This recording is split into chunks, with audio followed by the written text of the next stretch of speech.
Hi, I'm Barry Conrad, and this is Banter with BC. Yeah, hey.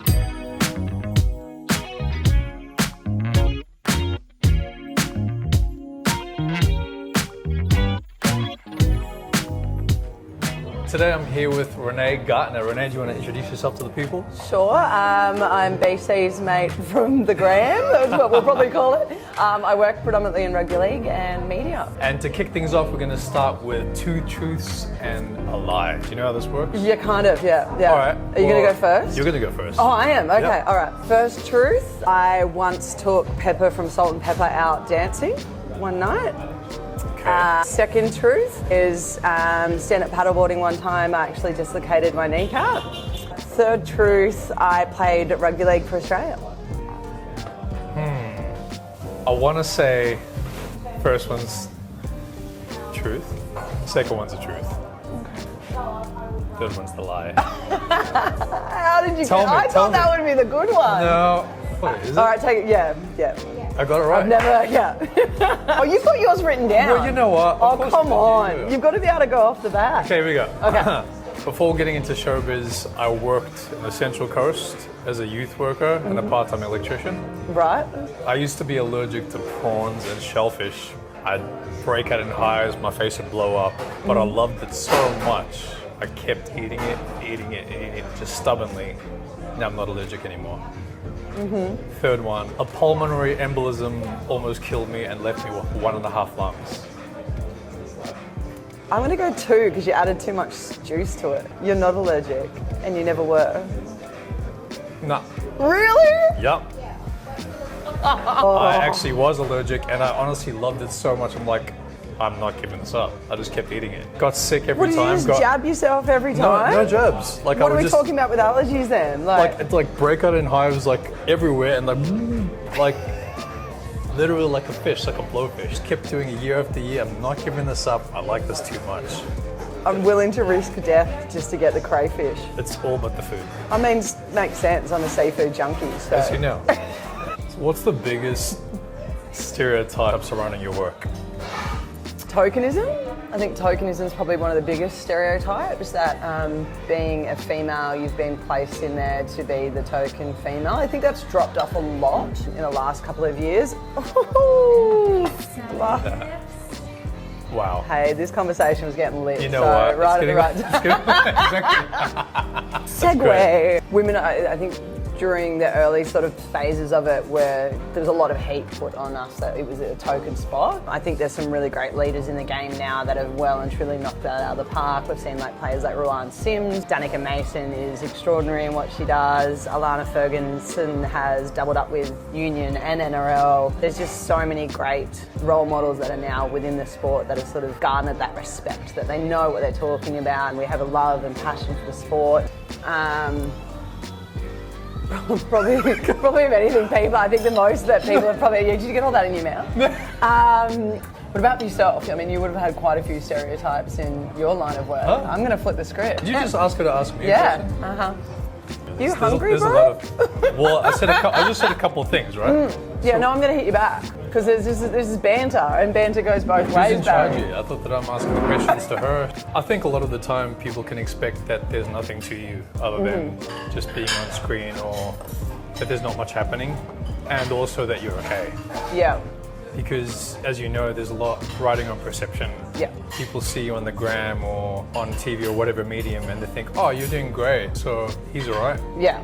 And then no one will really check up on you, which makes things really isolating. Yeah. People aren't really seeing like that iceberg theory where it's, you know, it's this much that's seen, but what's happening under here is the legwork and all the work that sort of happens underneath. A lot of people don't share that kind of stuff. I think that's only going to change if we do more of that. The tricky thing about that is you also don't want to feel like you have to overshare to 100%. say, hey, you know what I mean? Yeah, this is why you've got other people to talk to about it. And to eat with. Yeah, exactly. Shove some more food in your mouth and talk about it. Which actor would play you in a movie about your life? Or just one. What about for all the other personalities? What does she be Is it in? Emma Lawrence? No, Emma Lawrence. That's a regular Jennifer Lawrence? commentator. Jennifer Lawrence. From the Hunger Games? Yeah, 100% Jennifer Lawrence. Good cool. Like, obviously she's staunch in Hunger Games, but if you see her off camera, she's an absolute clown, and I'm here for it. How did you meet your partner? He claims it wasn't a setup, but it definitely was. His best girlfriend at the time and my best guy mate were dating, and he was their friend. And they were like, Renee's single, you're single, you guys should meet. So when I first met him, I thought he was just, you know, typical young man that was just after, you know, quick fling and play on. So I kind of laid the law down very early. That was probably the first time I've ever done it. But I think most people kind of go, oh, we'll just play this tic-tac-toe game for a while and then see if it becomes a situationship relationship. And it was probably the first time in my life where I was just like, nah, this is what I want. I want to go old school. We're not dating 10 people at the same time. Like, it's one or the other. So let's just see if it works. And if it doesn't, nothing lost, nothing gained, and off we go. And he stuck around. So he's good for a laugh, great for banter, and just a really caring sort of soul as well. Great match then. Yeah. What have I gotten myself into? What is your weirdest habit? Oh, I have so many. I have to crack the knuckles, but I have to crack every single one. Like, I can't just do one. I've now got to go through and do all of them. Why do you do that? Get the microphone. I don't get it. All the... just doing the sound. Wow, Renee. That's another weird habit. That's a different kind of a show. That is whiskey sour. Yeah, it's really good. Yeah. What's the most spontaneous thing you've ever done? I'm pretty meticulous in thinking things through, except for what I say. I probably lack a bit of spontaneity. I love jumping off a boat and doing a backflip. It'll be like, I'll be on a boat, I'll be like, oh, roof, pool, water, ocean, cool, do it. I'm a Capricorn. I like a little bit of structure. I don't know anything about that, but what's their qualities? Don't freak you out, you're like star signs, crystals. But I do like being spontaneous because it pulls you out of your world. Because like you, I'm a planner. I like to know what's happening. I like being comfortable. In control? Yeah, in control, yeah. There you go. Apparently I'm now control freak. I didn't say. What's your favourite Aussie song from the last 2 years? It has to be Australian. You know what? Some covers that Barry Conrad's put out. You should check it out. Just head to his Instagram.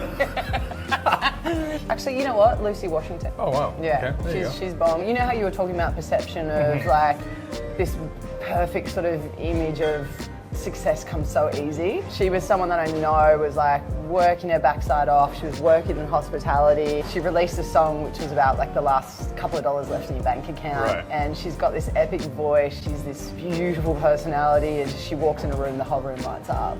What's the weirdest event or hosting experience you've had to work at? Oh, this is easy. I got asked to do the live feed for the Easter show. How was that? So good. It was the greatest day of my life because it was like the dog show. That's so good. So I had to do the Facebook live stream, and I'm sitting there trying to do like, coming up next is the categories for puppies. And as I'm doing it, like these, and they came in pairs. It was like Noah's Ark, but for puppies. And I'm a massive dog fan, so it was like these two big Siberian white fluffy husky puppies. And as I'm talking, I saw them in the corner of my eye, and I'm like, oh! You know that scene out of, is it Monsters Inc? Where she's like, it's so fluffy, I could die! Yeah, right. I said that live on stream. But that was probably the weirdest thing I've hosted ever. What's the weirdest thing you've done? Like, weirdest act you've had to perform at? It was a hens situation. Wait, dancing or singing? Singing, but sans mini clothes. Yeah, okay. So it was like a piece at a time, or? Kind of, to begin with, not much. Oh, so. And then put clothes on as you went. As you were running out the door.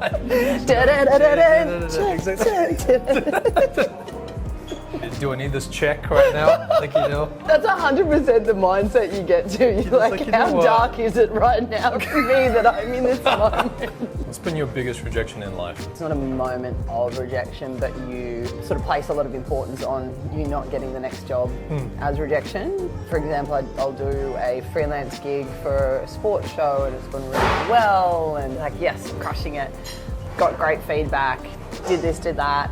I'm going to get the next gig, or I'm going to possibly get offered to come on full time, and then it doesn't happen, and you're just like, ooh, that hurt. And they kind of like sweet talk you and say it was great when it probably wasn't. And I think that's my point of rejection, is to not get the next date per se on a gig. Yeah. What about you? Do you find that hard steamrolling over that question? Do you When find Donut King do shuts. Can you explain to the people what the Donut King reference is? Yeah, so I think like start. Barry and I kind of met first and foremost through our mutual mate Rob Mills, and it would have been a social media post, and I had a real habit, I think, of just following people that were happy, healthy, fun, banterish, funny. Funnily enough, you've now got a show called Barry Banter. Segue! I think like there was a heap of donut things, and I was like, I'm all about it. It used to be this shop, and they did the most incredible donuts. Most of our conversation was just talking about donuts, like Literally. no further learnings Yeah, about that's life. It was just donuts, where it became Donut King, Donut Queen.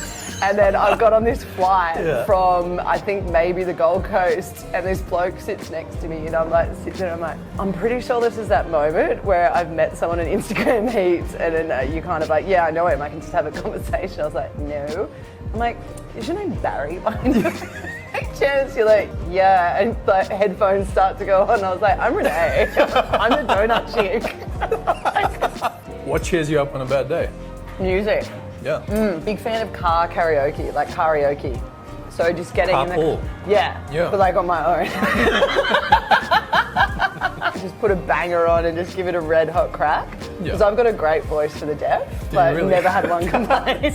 And normally, if someone else is driving, sorry, but I've got the control. Yeah. So it's volume up and just dropping absolute bangers. I do a lot of stuff in mental health. I live with a mental illness myself as well. Everyone does it. You're in a bad mood, you chuck on some Alanis Morissette, or you put something sad on, like some acoustic music that really resonates with how you're feeling. But instead, like, you need to learn to flip the script. And if you wake up in a sad mood, you whack on some like happier music, some songs that you normally collect with being happy and out there, and then instantly you feel like even the slightest mood change. But that's better than nothing. What is a life challenge that you're most proud of conquering? My educational learnings with mental illness. Growing up, a lot of perception around it is that mental illness was like a bad thing, and it was, you couldn't talk about it, you couldn't sort of do any of that. And I got to the lowest of low that you possibly could get. Kind of felt like I was in a position where I had to be the strong one, I had to be, all the standard cliches that sort of come around it. Yeah, I think my greatest accomplishment was finally becoming less of a clown, more vulnerable, putting a lot of effort into understanding what it was and understanding that it's no different to breaking a leg and going to a doctor, getting an x-ray, then getting a cast and getting crutches, and then asking like someone to help drive you somewhere or open a door. It's like, doing those small little steps, like going to a doctor and asking for help, having a chat to your mates, and make the conversations like really normal and natural. And if I can make one person comfortable by making, myself uncomfortable, like that's a life learning for me. So good. Yeah. Okay, to finish things off, we're gonna hit you with some fast trivia. You ready for this? Which American female TV personality and retired boxer holds a record of 24 wins, 21 Ali. by KO? Ali. Yep, you're correct. Which renowned tennis player had her catsuit banned at the 2018 French Open? That'd be Williams. Serena. Got it. Yeah. In 1999, Sultan Inc. famously paid which American former boxer $138 million for the rights to use his name? Mayweather. No. George Foreman. In 1978, Russell Gartner was a stand-up performer, scoring 10 tries for the season, playing for what team? Manly. It's the Eagles. Okay. Which Olympian holds a 20-year long-standing record in the 100-meter sprint by an Australian female? Melinda Gainsborough-Taylor? Yes. Yeah, did I really? Yes. Do you know why? She was my hero Childhood growing hero. up. Yeah. Do you know that? Yeah. And lastly, what two-letter acronym is my nickname for you? DQ for me, DK. Then so I've got you a little something. Oh, yes. DQ. Oh. There we go. This is where friendship was born, ladies and gentlemen. Oh, that's epic. Thank you so much for having me on the show. Thank you so much for being on the show. And thank you for opening up as well too. Like we got to push some questions back to you and let the world know who you are. She flipped the script. Renee Gartner, everyone. Lie down, flip it, and reverse it. If you love this episode of Banter with BC, don't forget to like, comment, share, and subscribe. Thanks for watching, and we'll catch you next time.